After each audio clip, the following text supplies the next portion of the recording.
അസ്സലാമലൈക്കും ഗായ്സ്. ഇന്നൊരു ഹോസ്പിറ്റൽ വ്ളോഗാണ്. ഇവളുള്ള ഭാഷയിൽ എന്തൊക്കെയോ പറയാം കേട്ടോ. ഓട്ടോയിലാണ് ഞങ്ങൾ പോകുന്നത്. ഇതാണ് ഗൈസ് ഞങ്ങൾ ആ ഹൈവേ റോഡ് കേട്ടോ. മഴക്കാലം ഏതാണ് റോഡിൻ്റെ അവസ്ഥ. പിന്നെ ഇവിടെ എന്താ ആലോചിക്കണമെന്നല്ലേ, അവിടെ ചെന്നിട്ട് ആദ്യം എന്താ വാങ്ങിത്തരാൻ പറയാം. ലേശി പറയണോ, ചിച്ചിമാമ പറയണോ, അതോ അക്കീം പറയണോ, എന്താ പറയാ. ആദ്യം തന്നെ ചിച്ചിമാമ ഒന്നും പറയണ്ട, സിമ്പിളായിട്ട് എന്തെങ്കിലുമൊക്കെ പറയാം. ആലോചിച്ചട്ടെ. അങ്ങനെ ഗൈസ് ഞങ്ങൾ ഹോസ്പിറ്റലിൽ എത്തിട്ടോ. കുറച്ച് നേരം കഴിഞ്ഞപ്പോൾ ഗൈസ് ഇവിടെ പണി തുടങ്ങി. കണ്ടോ, ഇതാണ് കേട്ടോ അവസ്ഥ.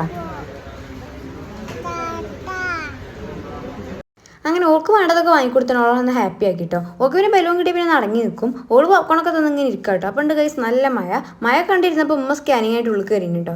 അത് കഴിഞ്ഞ് ബില്ലടക്കാൻ വേണ്ടിയിട്ട് പോയി. സ്കാനിങ് കഴിഞ്ഞ് പിന്നെ ബ്ലഡ് ടെസ്റ്റ് ചെയ്യാനുണ്ടായിനി. അതും കഴിഞ്ഞ് ബില്ലടിച്ച ശേഷം ഡോക്ടറെ കാണാൻ വേണ്ടിയിട്ട് വെയിറ്റ് ചെയ്യാം കേട്ടോ. അതിൻ്റെ ഇടയ്ക്ക് ഓൾക്ക് ലോലിപ്പൊക്കെ വാങ്ങിക്കൊടുത്തിട്ടുണ്ടായിരുന്നു. ഓളത് ഇങ്ങനെ ഇരിക്കുകയാണ്. ഡോക്ടറെ കാണിച്ചിട്ടോ. അൽഹംദുലില്ലാ കുഴപ്പമൊന്നുമില്ല. പിന്നെ ബില്ലടിച്ച് മരുന്നൊക്കെ വാങ്ങി നേരെ ഫുഡ് കഴിക്കാൻ വേണ്ടി ക്യാൻറ്റീനിൽ പോയിട്ടോ. നല്ല ഗീ റൈസും ചിക്കൻ കറി കേട്ടോ കഴിച്ചത്. വിശപ്പുകൊണ്ടാണോന്ന് അറിയില്ല, നല്ല ടേസ്റ്റ് ഉണ്ടായിരുന്നു ഫുഡൊക്കെ കഴിച്ച് ഞങ്ങൾ തിരിച്ച് വീട്ടിലേക്ക് ഹോട്ടലിലാട്ടോ പോയിരുന്നത്. പോകുന്നപ്പോൾ നല്ല മഴ ഉണ്ടായിരുന്നു ഗൈസ്. അപ്പൊക്കെ ബൈ.